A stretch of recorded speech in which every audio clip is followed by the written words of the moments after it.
All right, my name is Buddy Burden, okay, and I wrote a module called Date Easy a couple of years ago, and I wrote a big, long, huge blog post on it, a series of blog posts, and you guys can read that. You don't need me to repeat that stuff. So I want to do something different today. Should I give a couple more minutes for people to come in, or shall we just launch? One more minute, okay.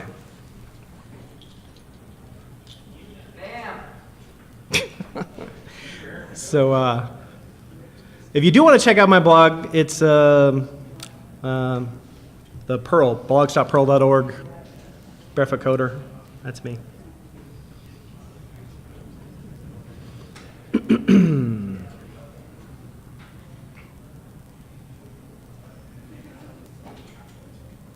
All right, that's close enough, yeah? Yeah, all right, fine. So, based on my experience writing the Date Easy module, I wanted to talk to you today about making dates easy in Perl. All right, well, easier anyway. And at the end of the talk, I want to go through some Perl modules and look at some code, but I think that before we can figure out how to make dates easier, first we need to really understand why they're hard.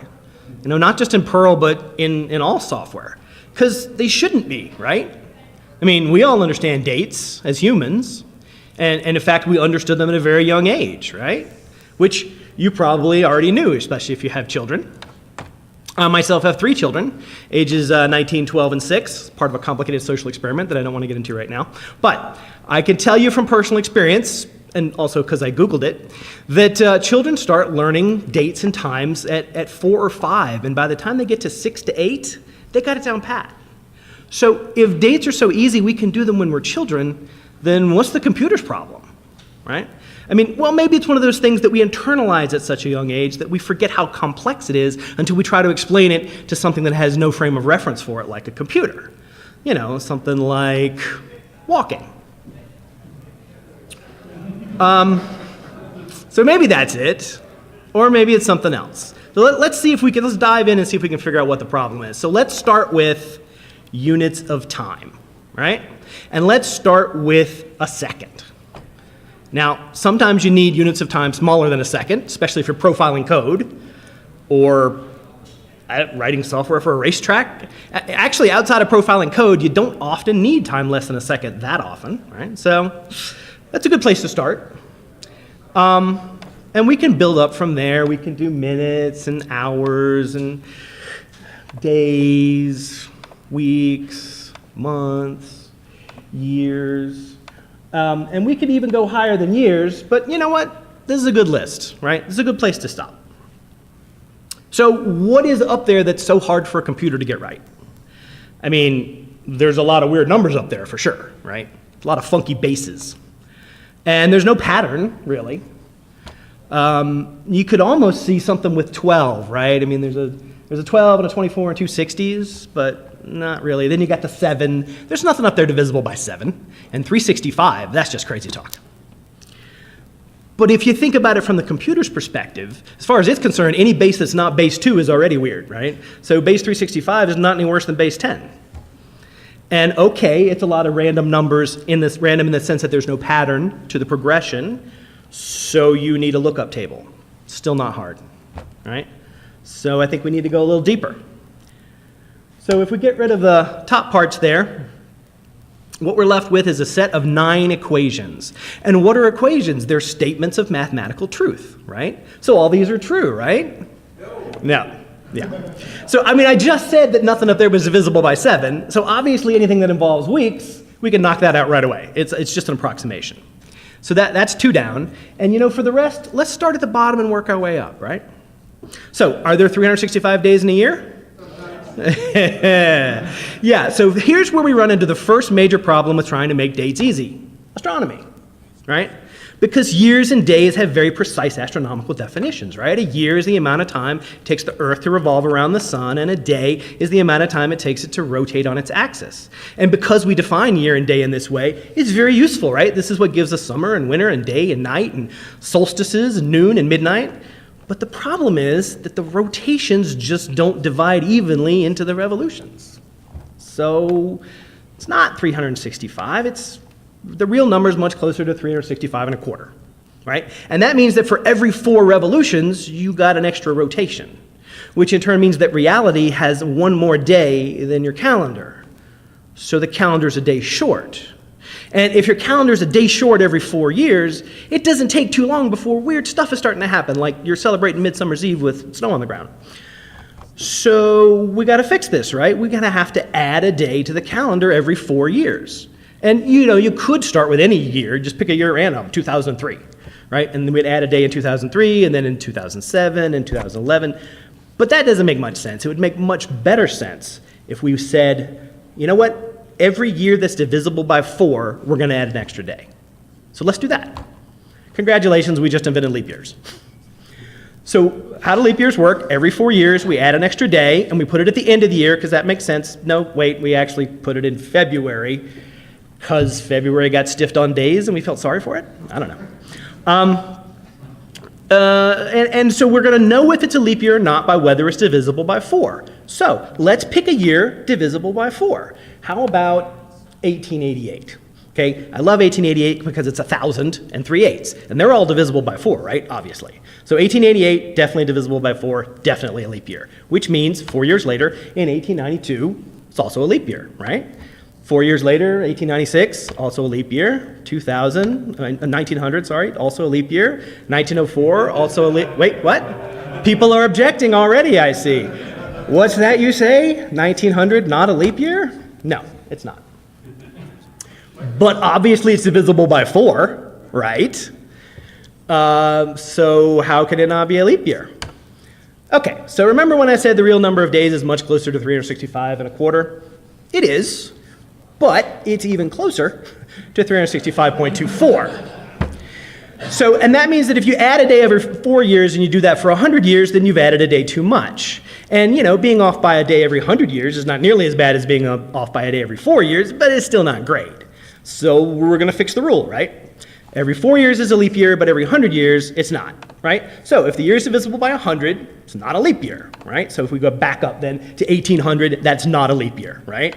And again, 1900, not a leap year. 2000, not a leap year. 2100, wait, people are objecting again. My, you are a contrary crowd. All right, what's that now? 2000 was a leap year. Why, yes, it was. Okay, obviously 2000 is divisible by 100 because it ends in 2 zeros. Hell, it ends in 3. So how could it not be a leap year? Or how can it be a leap year? Okay, well, remember how I said the number of days was closer to 365.24? It is, but it's still closer to 364.2425, which means that if you add a day every 4 years and you take away a day every 100 years, then every 400 years, you're off by a day again, but in the other direction. So the really real rule is, and stop messing with you, the really real rule is every 4 years is a leap year, except that every 100 years is not, except that every 400 years it is again. Simple, right? Now, what I find particularly fascinating about this little oddity is most of the people in this room were alive in 2000. I think there's at least one that I brought myself that's not. And I'm going to go out on a limb here and say that most of the people in this room were not alive in 1900. Could have some 120-year-olds that I'm not aware of, but it seems a safe bet. And it's not pleasant to think about it, but most of the people in this room are not going to be alive in the year 2100 either. Bummer. So what that means is for the majority of the people in this room, and if you think about it for the majority of the people on the earth today, the fact that every 100 years is an exception to the every 4 years is a leap year rule doesn't matter to them. It has no practical effect on their everyday lives, because the only example of a year divisible by 100 in their living memory is an exception to the exception, right? So it doesn't matter to you as a human, but as a programmer, that's different. So definitely not 365 days in a year. Bummer. Okay, but how about 12 months, right? We're pretty safe with 12 months. There's always going to be 12 months in the calendar, right? Well, depends on what you mean by the calendar, right? Because we usually act like there's only one calendar, but that's not right, right? There's the Hebrew calendar. Of course, it also always has 12 months, except when it doesn't, because sometimes it has 13. There's also the Chinese calendar, which also always has 12 months, except when it doesn't, because sometimes it has 13 too. There's the Islamic calendar. It always has 12 months. But there's all kinds of calendars out there, right? Remember the Mayan calendar? Remember how the world was supposed to end in 2012? Yeah, not so much. Well, the Mayan calendar actually has 18 months, okay? But to be fair, the calendar that we usually think of as the calendar is, at least according to Wikipedia, the most widely used civil calendar in the world. And it always has 12 months, right? So the calendar, by the way, was given to us by this fellow. Anybody know who that is? Pope Gregory. You know which one? Pope Gregory the 13th, who was, of course, the guy who gave us the Gregorian calendar. And he's the one who added the 100 years, but not every 400 years kind of exception. And, of course, he was working with a previous calendar, which was given to us by this fellow, which is, you know who this guy is, right? Julius Caesar, who gave us the Julian calendar. And he's the one who set the months at their current lengths and put the leap day every 4 years. And before that, though, things were kind of a mess, right? So let's take a month. How about October, right? October, lovely month, Halloween, love it. The word October is, in fact, composed of two parts, right? Octo and burr. Burr, presumably, because it's starting to get cold. But what about octo, right? What does octo mean? It means 8. Yeah, exactly, right? Octo means 8. Octopus, octagon, octothorpe, right? Everybody knows octo means 8, so October is obviously the 8th month. Except that it's not, because it's the 10th month, right? So what happened? So probably maybe what happened, historians argue about this, is that we used to have 10 months in the calendar, but then they added 2 months, January and February, since they went at the beginning of the calendar. That pushed everything down. So October used to be the 8th month, now it's the 10th month, right? Anybody know who this guy is? No, of course you don't. This is Numa Pompilius, and he's the second emperor of Rome. Whoever remembers the second emperor of Rome? Okay, but he's probably the guy who invented January and February, or at least decreed it to be so. Or maybe he didn't. Maybe January and February were always there, but he picked them up and moved them to the front of the calendar. Or maybe that happened later and he didn't really do anything. Because the problem is that in the ancient Roman times, like pre-Julius Caesar, the calendar was very confusing, and this is because of the second great complication with trying to make dates easy: politics, right? Calendars have religious implications and government implications, and that means that things get messy when you're trying to work out what days go where. So even if you're including January and February, for instance, there were still only 355 days in the ancient Roman calendar. So they were a full 10 days off before you even get to the whole leap year issue. So what did they do? Well, basically, they just threw in an extra month every now and again. And how did they know when to throw in an extra month? Well, the pontifexes decided. The pontifexes were the folks who carried all the religious power in ancient Rome, and obviously the calendar is a religious thing, right? The calendar is where all the religious festivals are, where all the feast days are. So the pontifexes got to choose the calendar, and they decided when there would be an extra month. But of course, the civil power was controlled by the magistrates, and in particular the consuls, who were the top 2 magistrates. And they took office at the beginning of the year and left office at the end of the year. So what the pontifexes would do is they would wait to see who got elected as magistrates and then decide whether they liked them or not, and then put in the extra month. And the extra month went in the same place that the leap day goes in now, right, in February. So basically, they were waiting till January to see who got elected, and then deciding that they'd throw in an extra month toward the end of February. So in ancient Rome, if you were in the farthest reaches of the empire, you could be in the situation where by the time you even knew you were supposed to be observing the extra month, it was already gone.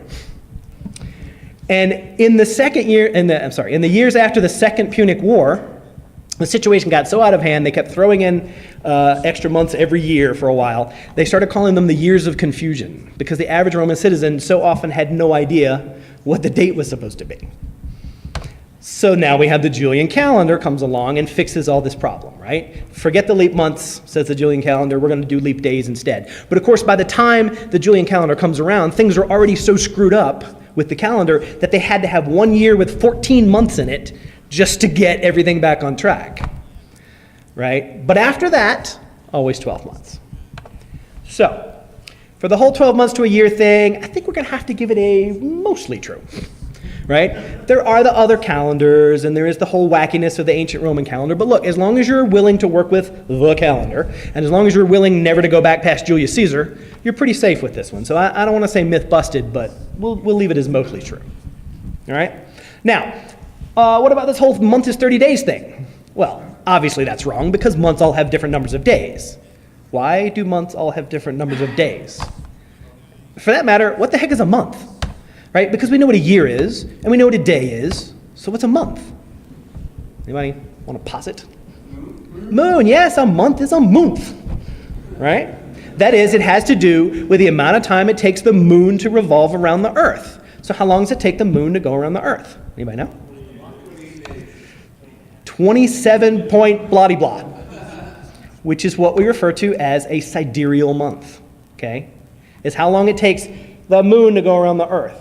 Now, if you're standing on the earth looking up at the moon, you might think, well, I'll just figure out how long it takes the moon to go through a complete set of phases, right? Which it turns out is 29 point bloody blah, which is what you call a synodic month. Why are they different?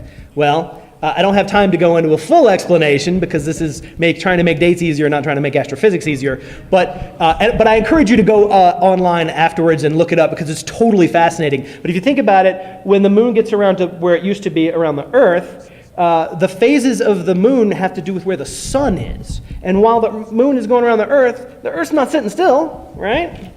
So basically, as the moon gets around to the same place, it's not in the same place relative to the sun. It's got to go a little further. And in fact, it has to go 2.2 days longer, and that's why the synodic month is longer. And of course, the makers of all our ancient calendars, Roman, Hebrew, Chinese, etc., they were using the phases of the moon, so they were using 29 point bloody blah days. And if you take 365 point bloody blah and you divide it by 29 point bloody blah, you get 12 point bloody blah. Whoops, too far. Okay, so 12 months, perfect, right? Of course, you might think to yourself, well, our months alternate between 30 and 31, right? Whereas this is 29 and a half. It should alternate between 29 and 30. That would make better sense. Well, it has to do with this pesky bloody blah stuff, right? Just like when we had 365 and a bit, that meant we had to add an extra day in. You have 12 and a bit, you got to add an extra month in every now and again, which is what the ancient Romans were doing. They were just doing a terrible job of it. Now, remember how I said that the ancient Hebrew calendar, and current Hebrew calendar even, sometimes has 13 months? That's what they were doing too. They were adjusting. They used something called the Metonic cycle, which they inherited from the ancient Babylonians. And that tells them that 7 out of every 19 years needs an extra month. Okay? Chinese calendar, doing the same thing, not using the Metonic cycle, though. They arrived at their results independently because they're not related to ancient Babylonians. Islamic calendar is always 12 months, because they just gave up on the whole year equals a trip around the sun thing, which means that in the Islamic calendar, the first day of the year is a different day every year, depending on how you're looking at it. And with the Mayans, they said, okay, we're going to keep the year thing, but give up on the whole moon thing, and that's how they were able to make 18 months work out. But, of course, an easier solution would just be, after you go 12 months, you got some days left over, just take those days and distribute them out amongst the rest of the months to make it all work out, which is what the Julian calendar did, which is what we have now. So, yeah, not 30 days to a month, no. Okay, fine. How about 7 days to a week?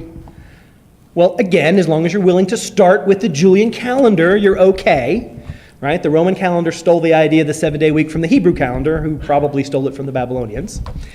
But other ancient calendars use different numbers of days in the week. Ancient Chinese calendar is 10 days to a week. Ancient Egyptian is the same. You don't even have to go to ancient times. After the French Revolution, they decided they were going to apply the metric system to dates, and they invented a 10-day week. But it turns out that people don't like it when you mess with their weekends. So that only lasted about 12 years, okay? Not the last attempt to standardize the calendar, though. And this is my absolute favorite, okay? In 1923, the League of Nations sent out a call for proposals saying, we're going to standardize the calendars for the whole world, okay? We're going to make everybody get on the same system, and this was the winning proposal. This is the International Fixed Calendar, and it's beautiful in many ways. You see, it has 13 months. The big black arrow is pointing to the extra month right in the middle. And every month has 28 days, exactly 4 weeks. And the great thing about this calendar is every date is on the same day of the week. Doesn't matter what month, doesn't matter what year, it's always the same. The 18th is always a Wednesday, right? It's awesome. Of course, the downside is that 13 times 28 is only 364, so you kind of need an extra day. No problem, says the IFC. I will throw in an extra day, and it will be between Saturday the 28th of December and Sunday the 1st of January, meaning it's a day with no week, which gives you the weird situation that in the IFC, a week is always 7 days, but 7 days is not always a week. Okay? But that doesn't matter because nobody ever used this calendar, right? Because the League of Nations eventually said, nobody's going to go for this. Just give up this whole idea. So nobody ever used it except there was this one guy who was really enamored of it. And the guy was named George Eastman, and he founded a little company you may have heard of called Eastman Kodak. And he brought this calendar with him, and this was actually the official company calendar for Eastman Kodak. If you were programming in Perl for Eastman Kodak, all the way up to 1989, you had to use this calendar, okay? But let's assume that you don't have to deal with ancient Chinese weeks or Eastman Kodak weeks prior to 1989. So I think we'll give this one a mostly true as well. Okay, that has really devastated the bottom part of our list, right? But at least the top part's good, right? The stuff that's around a day, that's solid. I mean, you're never gonna have a situation where there's not 24 hours in a day, right? Yeah, wrong, of course. Okay, so why is there not 24 hours in a day? We can say it together, right? 3 words. Daylight savings time, yes. Okay, do you know who this guy is? No, you don't know his name, but you have cursed it. Because this is the guy who wrote the first serious treatise about daylight savings time. And programmers hate daylight savings time, right? Because it's torture. It gives you this situation where you know that every year you're guaranteed to have 2 days that are not 24 hours long. You got one that's 23 hours long, you got one that's 25 hours long. And that's terrible. It's a big problem because, wait, why is that a big problem, right? Yes, that's true as well. But the talk is supposed to be about making dates easier. And now we're talking about times. Why does that matter? Okay, so to understand the extent of this problem, imagine you're a programmer. And you've been given a project, right? You've been given a set of specs to create a piece of software. Could be operating system, programming language, application, doesn't matter. And you need to take the concepts, the business concepts in the spec, and turn them into data representations, right? That's what we do as programmers. So let's pretend like one of the concepts in our spec that we need to figure out how to represent is dates. Okay, fine, how do we represent it? Okay, well, one thing we could do is we just take the string, right? That's how we humans communicate dates to each other, strings, right? So we just take the ASCII values for all the characters and store it as a string, right? And if we did that for this, then obviously that would be January the 1st of this year, right? Yes, some people are shaking their heads again, right? Because some people thought that it was going to be May the 1st, right? So this is the first problem with trying to store dates as strings. We humans can't even agree on what they're supposed to be, right? I mean, we could maybe get together and form a standards committee, which we did, and it's called ISO 8601, and they tell us that January the 1st of 2018 should look like that, which is very precise. Not very efficient in terms of storage, perhaps, but very precise. But you know what? Storing dates as strings has a much bigger problem. Dates are not strings. Dates are numbers. And we need to be able to treat them as numbers, especially in software, right? Our software needs to know what's the date going to be in 30 days? What's the date of next Monday, right? Things like this. So fine, we need to figure out how to represent dates as numbers. Start over. Okay, so if you're going to take a business concept and map it onto the number line, right? Step 1 is, what is 1? How much is 1, right? So let's say 1's going to be a day, right? Next thing is, what's 0, right? What's the origin point for our number line? So we just got to pick a day, right? Well, let's pick a day in the past, not too far in the past, maybe something that's kind of a round number, something that might be a Monday, maybe would be nice. How about January the 1st of 1900, right? And we're going to call that the epoch date, because we don't know what the word epoch means, apparently. And we're going to say that that is going to be day 0. Nope, you know what? Tell you what, let's make it day 1. That way when you mod it by 7, 1 will be Monday, and that'll be super cool, right? So actually, that day is day 0. And actually, super technically, that's not right either, but we can't get into that. No time. And this type of representation has a lot of advantages. I mean, let's say I want to know what the date's going to be in 30 days. Well, you just add 30, right? Super simple, right? You want to know the date of next Monday? It's a little trickier. You got to do a little modulo 7 dance, but it's not too bad, right? And this is an actual data representation for dates that's used by a fairly popular family of softwares. Anybody know which one? No, this is not Perl. Huh? Yes, David? Huh? No, this is not Mac OS, believe it or not. They did not use a 1900 as the epoch. This is actually Excel, okay, who inherited it from Lotus 123 and bequeathed it onto Google Sheets, okay? So there's a decent chance that just about every spreadsheet you've ever used is storing dates exactly like this. So obviously it must work. Not perfectly, right? It does have a few downsides. I mean, for instance, this is great as long as you really do never care what time it is. But the truth is that sometimes you do, right? So how can you handle that, right? Well, obviously, if you're talking about a unit of time that's less than a day, we need something less than 1, right? It's fractions, right? Noon is 0.5, which is okay, but, you know, as long as you have to deal with IEEE floating point math, you know, if you're not using Perl 6, then you're stuck with this issue where you can't represent decimals, most decimals, to an exact precision. So, I mean, in IEEE floating point math, you can't even represent a 10th with full accuracy, much less a 60th of a 60th of a 24th, right? So that's not great, but hey, we're programmers, right? We're solving this problem. So if we need more accuracy, higher precision, we just increase the granularity, right? Right, start over, fine. This time we're gonna make 1 equal a second, right? And so that's gonna make the numbers a lot bigger, but you know, that's okay, we got computers, right? So still though, let's don't go quite as far back in the past as we did last time. How about we do January the 1st of 1970? Why 1970? Well, because it's 1971 and we're inventing Unix. Okay, so we're going to do 1/170, only now, because 1 is a second, we have to specify what time as well, right? But obviously, we're just going to pick midnight, right? Exactly midnight down to the second, right? Still going to call that the epoch, because we still don't know what epoch means.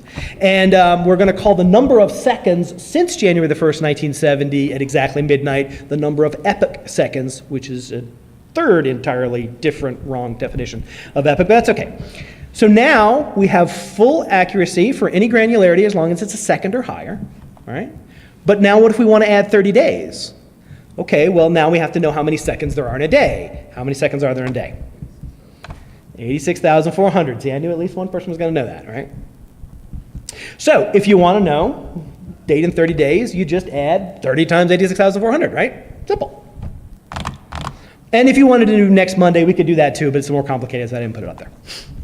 But now we have all different problems, right? Because adding 86,400 seconds is only adding a day if a day is always 24 hours long. And we just said that a day is not always 24 hours long.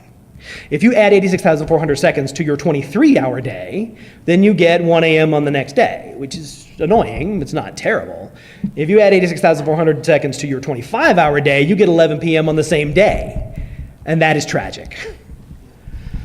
Okay, but that is only the beginning of our troubles, because now that we've dragged time into it, we have a whole nother complication, right? January the 1st, I'm sorry. This is actually a real data representation used by real softwares as well, too, right? Which is what? Everything, right? Unix and all its derivatives, C and all its derivatives, and you know, PHP and Python and Ruby and JavaScript and Tickle and ActionScript, and of course, most importantly for our purposes, Perl, right? But we still have problems, because now that we've dragged the time into the whole thing, we have another complication. January the 1st, 1970, exactly midnight, but where? Because astronomy, remember? Right? And remember how the way the day works gives us all these cool things, like say noon, right? What's noon? Noon is when you're standing on the earth and the sun is directly overhead. But that, of course, depends on where you're standing on the earth. Okay, if it's noon for you, then somebody 15 degrees west or east of you is at 11 p.m. or 1 a.m., 11 a.m. or 1 p.m., right? And the further you go, west or east, the worse that gets, right? So now that we drag time into our dates, we can't answer the when without also answering the where. But that's okay. We're still programmers. We can still fix this, right? We're going to take the Earth. We're going to draw a straight line right down the middle of it. Pick a spot on the Earth. How about Greenwich, England? I hear they have a lovely observatory there. And we're going to draw a straight line right down the middle of the Earth. And we're going to call that the prime meridian, and that is going to be the 0 point for time. And then we're going to draw nice straight lines every 15 degrees, and it's going to give us 24 zones where the time is different by 1 hour in every zone. Let's call them, I don't know, time zones, right? Okay, and that solves the astronomy problem, right? But unfortunately, it doesn't help with the politics problem, right? So, what is this? Could be electrical circuit diagram, could be map of a metro system, but it's not. It's time zones. In fact, that big red part there in the circle is, which is, an expansion of the inset, that is the International Dateline, okay? The International Dateline did not used to have a giant pair of Saurolophus head in it, but it used to run right through the middle of these 3 different island groups, which is okay as long as they were independent of each other. But when they joined together to form the independent island nation of Kiribati, they kind of found it annoying that half the country was in one day and half the country was in another day, right? Especially when, the 2 halves of the country could only conduct business 4 days a week when their weekdays happen to overlap, right? So they pushed the dateline out, okay? Right? And that is just the tip of the time zone weirdness iceberg, right? Because now you have to take all the political annoyance of daylight savings time, as some person said, when's it going to start? And you have to overlay that onto all the political annoyance of every nation on Earth being able to set their own time zones. Because every country now gets to say what time zone is it going to use, or is it going to use more than one, or is it going to use half zones, or 3/4 zones, and is it going to use DST, or is it not going to use DST, or is parts of it will and parts of it won't, and when's DST going to start, and when's it going to end? Since it was begun in 1918, the first official use of daylight savings time, the US has passed laws relating to daylight savings time 7 times. The UK has done so 37 times. And that's only counting those laws that applied at a national level, okay? And that's just 2 countries, okay? If you look at China up there, China is spread across 5 time zones, but they only observe 1. Australia only takes up 3 time zones in space, but they observe 8 time zones, including several half-hour time zones, and including the world's only time zone that advances by only half an hour for daylight savings time instead of a full hour. Yeah, it's a little island off the, I think, northeast coast of Australia. Okay, so, short version, in order to know the number of epoch seconds for any given point in time, you have to know where you were on the Earth. Sometimes the country's not good enough. Sometimes you have to know the exact city and what year it was and what the political situation was like at the time. So I think we can safely dispense with the 24 hours in a day. But hey, at the very least, we can say there's always 60 seconds in a minute, right? No, of course not. Leap seconds, right? Now, the basic idea behind leap seconds is actually a pretty good one, right? Because remember all the problems that we had with leap days? We were adding a day and it was too much. We took away a day and then that was too much. We added another day. Okay. It was a pain in the butt, right? And then we ended up with 365.2425, which is really, really close, y'all. Really close. But still not perfect. And so if we have a problem when we're adding these big chunks of time, obviously the solution is add smaller chunks of time, right? How about if we just add a second every now and again? That's got to be much less disruptive than adding a whole day, right? Since 1972, we have only ever added 27 leap seconds, okay? No more often than twice in a given year, and usually only once in a given year. How often do we add a leap second? Well, whenever the International Earth Rotation and Reference System Service decides we should. Basically, their rule of thumb is if we're 0.6 seconds behind reality, throw in a second. Okay, and 27 seconds in 46 years, it doesn't seem like a lot, right? But it's just enough to screw up your computer programs. Because remember how I said that being off by an hour because of daylight savings time could sometimes make you off by a day? Okay, you don't actually need to be off by a whole hour for that to happen, right? You just need to be off by 1 second. And now you're off by 27 seconds. Okay, plus, if I ask you what the epoch seconds representation is for pretty much any point in the future, you have to say, I don't know. Because you don't know if, whether, when the IERRSS is going to throw in another leap second. So because of this problem, a lot of people and a lot of computers tend to ignore leap seconds altogether. Of course, ignoring something doesn't make it not exist. So, can't even count on there being 60 seconds in a minute.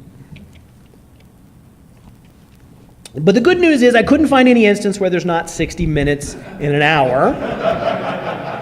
But at this point, I think we can safely say that there's at least an even chance that it's less to do with an hour being some inviolate amount of time and more to do with I just didn't Google hard enough.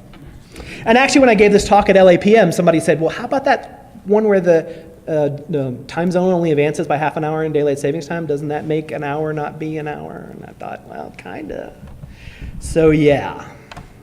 So dates are harder than you thought, right? And computers have it especially hard because they have to care about a lot of things that you don't, or don't have to care about most of the time anyway. And because we thought that dates were easy at the beginning and now we know that they're hard, we may have thought that we don't need help, but we do. So let's see what Perl can do to help us. All right, so let's start with the absolute basics. What can you get without any modules at all, okay? 3 functions, I'm sure you know them, starting with time. Time gives you the epoch seconds as of now. Remembering that now is an ephemeral concept, and sometimes by the time you figure out what now is, it's then. And then you have local time, which takes those epoch seconds and turns them into date elements, human-readable date elements such as hour and year and month and things like that. But of course, remember that all that stuff depends on where you are on the Earth. So local time specifically is for where you are now, or where your computer is now, or where your computer thinks it is now, depending on how your time zone was set, which is hopefully right. And then we have another one called GM time, does the exact same thing, except not for where you are now, for Greenwich, England. Sort of.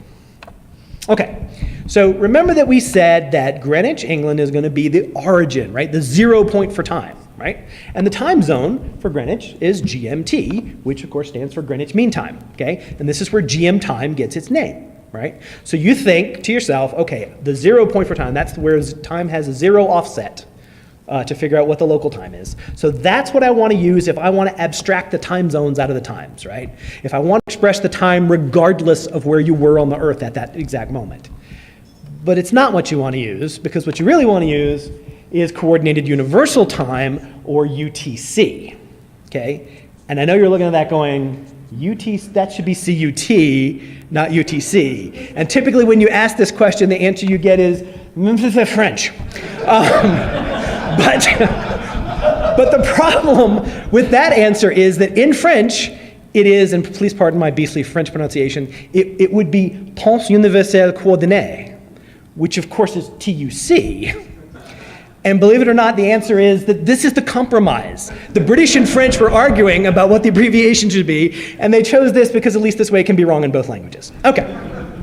So a lot of people think that GMT and UTC are the same thing, right? And in fact, sometimes we treat them that way, and it's convenient. My module, Date Easy, certainly treats them as synonyms.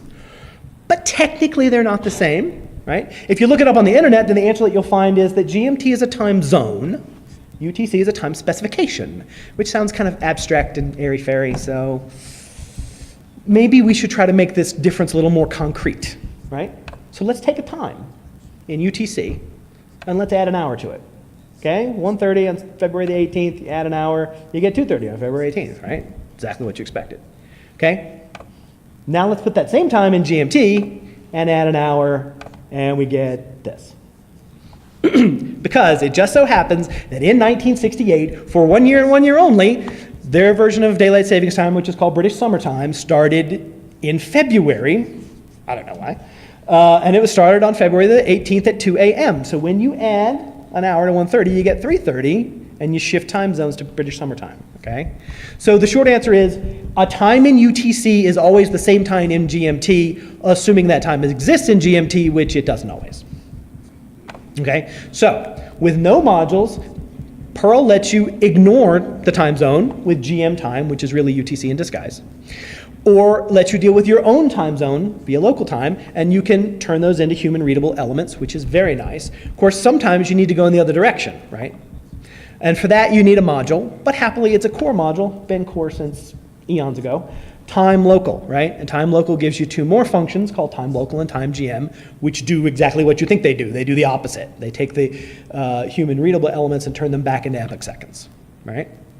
So you can use these guys, and that's nice, but for various historical reasons, the numbers can be some kind of funky in these things. For instance, the month number goes from 0 to 11, which is lovely if what you wanted to do was look up a month name in an array, but if what you want to do was print out the month number, then you got to remember to add 1, and that's a pain in the butt.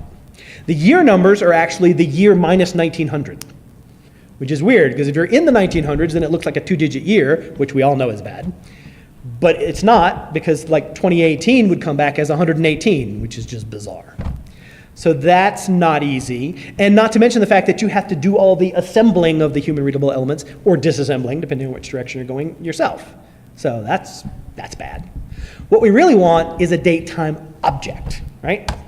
So we have timepiece. This is also a core module, okay? It's been core since 5.8, okay? And it gives us exactly that. It's a date time object. And better yet, it overrides local time and GM time to return those objects instead of the epoch seconds, which is super cool. So here's some code which actually uses the module, okay? And what you can see is I've got, since timepiece is a date time object, not a date object, we have to constantly truncate it, right, to get rid of the time portion. And then if we want to add, we're getting today, and then we're getting the date in 30 days, right, which is, again, 30 times 86,400. We're using a nice little constant called 1_day. That's why you need time seconds, by the way. That's where that constant comes from. And if we want to do the next Monday, we do the modulo 7 dance, and then we want to print them out in a semi-standard year-month-day format. We have a nice YMD function to do it, okay? So this is pretty good, okay? And the pros, of course, it's a core module, right? It's fairly lightweight, it's super solid, it's very well tested, and it's very simple implementation. It basically just stores the epoch seconds and then caches the values of the human readable parts, okay? And better yet, the objects are immutable, which is super important, okay? Now, it doesn't deal with time zones, really. It just does the same two things that Perl does. It lets you deal with no time zones via UTC or where you are now via local time. And the only real downside of this is it's still not quite as easy as I would like. I see you have to deal with the truncating things, and some of the method names are oddly named, in my opinion, and it doesn't have really anything to take a human readable string and just convert it into a date. So let's go out to CPAN. And obviously our first stop there has to be date time, right? Date time is the 800-pound gorilla of Perl processing modules, right? And if we want to look at some date time code, here's some date time code, okay? Still, it's a date time module, not a date module. We still have to truncate. But happily, for most of the stuff that we're doing here, we have today, which is just a shortcut for now truncate, right? So we can use that. Date time is super popular because it handles everything, right? Arbitrary time zones, leap seconds, dates in the far past, far future. It can do it all, and anything that it can't do, there's a rich system of, an ecosystem of plugins that you can get to do it for you. So anything you want to throw at it, it can handle, and it gets it right, which is very nice. Of course, complexity comes with a cost. Date time is the biggest module, and often the slowest for certain things. Another kind of problem with it is it's not immutable. Certain methods you call on it, not all of them, but certain ones, can change the underlying object, and if you have pointers to it somewhere else, references to it somewhere else, that can give you action at a distance bugs, which are hell to try to track down. Still can't necessarily convert to human readable strings unless there's a plugin for the particular format you're looking for. If you have to write your own, it's a little more of a pain in the butt. So there's other options. How about time moment, okay? It's a little bit less well known, but it shouldn't be, okay? It has some serious advantages, but first let's take a look at the code. Okay, this is a little bit simpler, I think. We still have to truncate, but I kind of like the at midnight name better than truncate, just personal preference maybe. But it's a little bit simpler, I think. The printing out is not quite as nice. You have to actually drop back to string f time and give it a format specifier. But the main advantage for time moment is it is super lightweight. It is even smaller than timepiece, believe it or not. And it is blazingly fast. And sometimes that's what you need, okay? Still doesn't handle all the crazy stuff that date time does. It still only deals with basically 2 time zones, UTC and where you are now. Still doesn't really have anything to, or not much to convert strings to dates.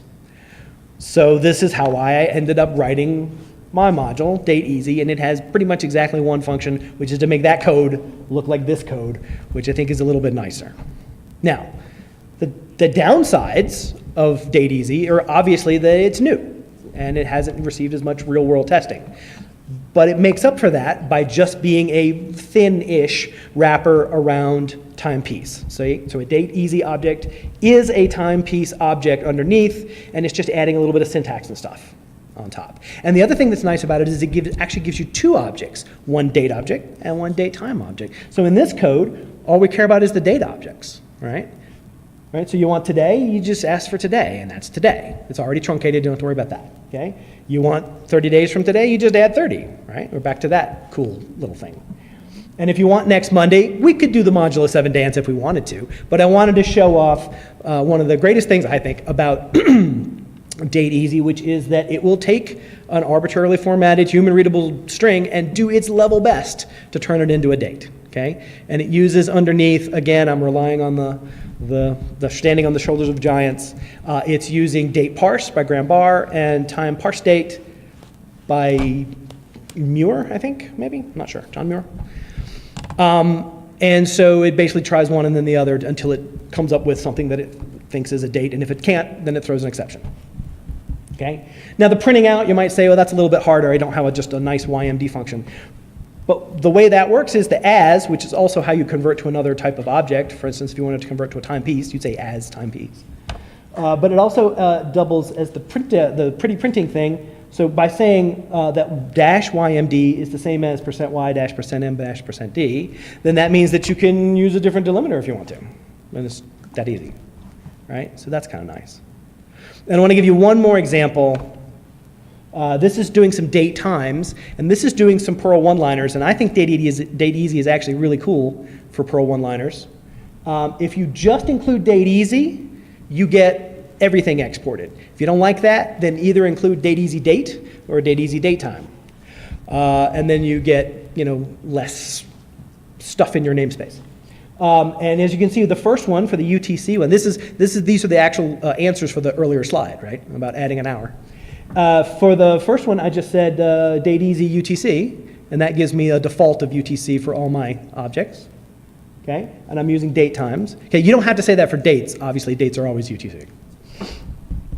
So the date time, I'm reading that in from standard in. I'm adding an hour by just saying plus one times hours, and you can do 1 times months or 3 times seconds, or that would be silly, but you could do it 3 times years, anything you want. All right.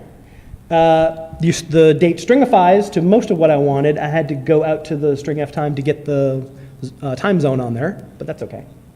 And then when I wanted to do GMT, of course I don't live in GMT, so I had to kind of fake out the computer, because remember, date easy, just like time moment, timepiece, those other guys, and Perl itself, it doesn't necessarily know time zones, it just knows where you are and UTC. So I wanted specifically GMT, not UTC. So I faked it out by using in Linux, you can do this, using the TZ environment variable, and made it pretend it was in London. And there you go. So I think the number one recommendation that I have for you is don't try to handle dates yourself, right? It's harder than you thought it was, and now we know how hard it is, and now we see all the places that things can go wrong. So, use the modules that are out there. Which module do you use? Depends on what your goals are, right? If you just say, I don't want CPAN, or for some reason you can't get to CPAN, well then, timepiece is a great solution. Okay? If your goal is more like, look, I need to be able to handle everything, arbitrary time zones, whatever, I just need to be able to handle anything, well then you need date time, because that is the thing that does that. Okay? On the other hand, if you just wanted to be fast, then time moment is really your only choice. And hopefully, if you just want something that just works out of the box, then date easy is a good solution for that. Okay? And that is it. And am I over? I'm a little over. Hey, all right, okay, cool. Oh, well, yeah, no, I'm not over. Oh, awesome. So I can take questions, yes? How do you handle testing? The question was, how do I handle testing? So I have unit tests for everything. The way that I do, well, I do two things. First of all, I do test-driven development, which means I write my unit tests first. And the other thing that I have done is, especially for the conversion of strings into times, I basically, since I'm using those other modules underneath, parse date and time parse date, I went out and stole all their unit tests. Well, not all, but most of their unit tests. And I make sure that my module can pass those as well. I have not. I have author tests. You know, you can do release tests that only run for you, and I basically have some tests that I run in every possible time zone, which is how I found a maybe bug in. I don't know if it's in timepiece or if it's in the underlying string handling stuff, but having to do with leap seconds, you can end up in this weird situation where the string f time of %z and the arrow zone are not the same thing because of the leap seconds, throwing off the daylight savings time thing. And I did file an upstream bug for that, but although I gotta say, I'm still not clear that it's a bug, because a lot of times you see these issues and people say, oh, that's not a bug. And you're like, well, but it didn't do what I thought, so that kind of makes it a bug, right? So I have some tests that run in every time zone, but I didn't want to try to do that for everybody else, because faking time, that you have to have there's a library called Fake Time, which is very cool for this type of thing, but not everybody's going to have that, obviously. So, more questions? Yes, Brent. I just have a comment. This talk was totally ethical. Totally ethical? Okay. Thank you, Brent. All right. Yeah, Jeff. Can you account for the one and only instance of February the 30th, 1712, Sweden? No, I cannot. But my guess is going to be, now remember, when you start looking at date weirdnesses, you get a lot of material. So this is cut down. And one of the things that I had in my original talk was some discussion of the switchover from Julian to Gregorian. So since you said 1712, it makes me think that it might have something to do with that. Yeah, that's what I thought. So the fun thing about that is Pope Gregory's decree came out in, I believe, 1582. And, you know, when Julius Caesar said, we're going to change the calendar, everybody went, yes, sir, we're going to change the calendar. When Pope Gregory said, we're going to change the calendar, everybody went, nah, think about it. So it started in 1582, but it actually went all the way into the 20th century. Russia didn't switch till 1918. Greece was the last holdout on the Julian calendar. They switched in March of 1923, 341 years for complete adoption. Which means that you have weeks that have 7 days, but the date on the one and the date on the other is, you know. I did look at that and tried to find some example of where they messed with the dates, but they didn't change the days of the week. They messed with the dates in the month, but they kept the days of the week the same. Like from Saturday to Saturday will be 7 days. Or the day of the month will not. Well, that's true. That's true, definitely. Yeah, calendar changeovers are weird. All right, more questions? Yes? Which kid's your favorite? I love all of my children equally. Thank you very much. Anything else? Yes, I know. Yeah, I think I need a drink too. All right. Thanks, everybody.